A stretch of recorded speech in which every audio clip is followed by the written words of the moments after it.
In this video, we're going to show you how to do bats in the Belfry.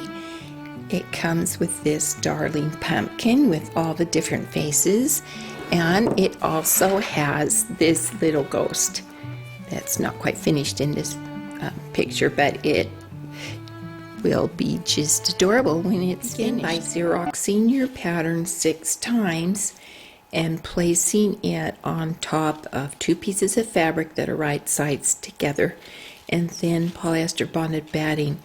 Now on this pattern, you always want to put your paper pattern on top of the black and then the batting below your orange or your white, depending on your ghost, your pumpkin, because the batting on this side will help there not be a shadow of the seam, and that's really important on the white. You don't want a black shadow around your ghost, and it's important on the pumpkin too. Next, you're gonna, with a shorter stitch length, sew on the outside solid line, and the shorter stitch length will help the machine move forward a little slower, so it's really easy to make these turns. Leave this part open. Then what you're going to do is cut it out on the outside dashed line and take your paper out, and then you're going to turn it right side out.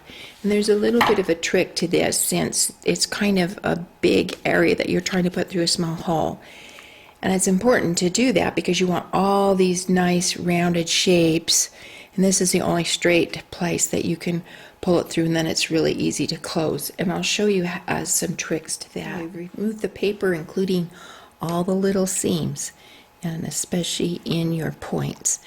Then what you want to do is open it up, put your finger in all the way to the end, and pull it up through the opening, and ready the pumpkin out first before you do the corner bats. And this is true of your ghost as well. He's even more fabric. And when your finger's up there, just poke out the seams. Okay, and then once you get that, you can take an object. I've got my thumb up there, and get to the end.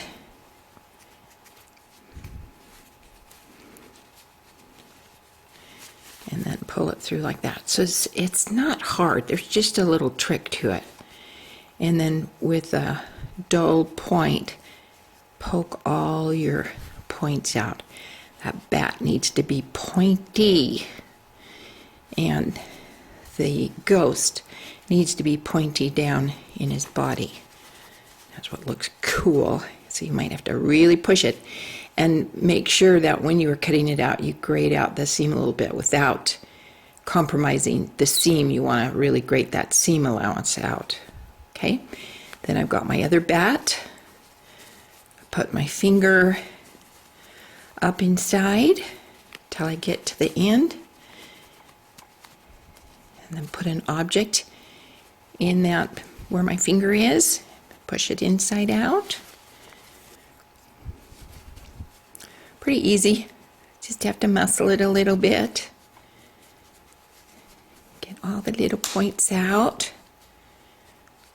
Looks so cool. And then I'm going to take an iron to it and make sure all the little shapes are well defined. That little ghost was done just the same as the pumpkin. I've left this area open, stitch on the outside solid line, cut on the outside dash line like this. Take the paper out.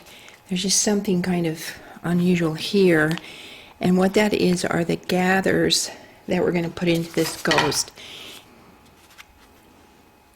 Okay, so it is a gather, and then this makes the nose for the ghost, and you put 2 buttons here and a bow. Now to close this opening, I actually, when I was pressing it, I folded that under nice and neat and pressed it.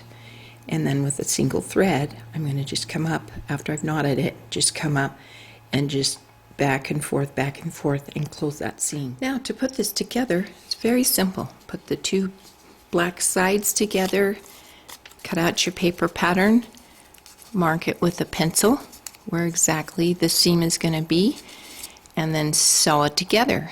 And then when it opens up, there you've got your bat. To make the face, I've just cut out the shape out of a felt or a fleece. The fleece is a little fuzzier. It's also felted, so the edges you don't have to finish. But place it on your face and then just with a single thread, stitch it around. You don't have to go clear through to the back, right? Because it's got layers. And then what I'm trying to do is not really an official blanket stitch. It's not necessary. I'm just trying to do the stitches so that they're perpendicular to the edge, like that. All the way around. It just takes a second. I put a button for the nose, and then each face can be different. In pattern we have just darling faces to put on. Okay, that's easy. Here is our pumpkin finished. Bats in the Belfry. Just turns out so cute with cute little faces. Here's the little ghost finished. He just turns out darling, and the little bats in the Belfry, and you can get this pattern and the pumpkin or one pattern for $2 on our website.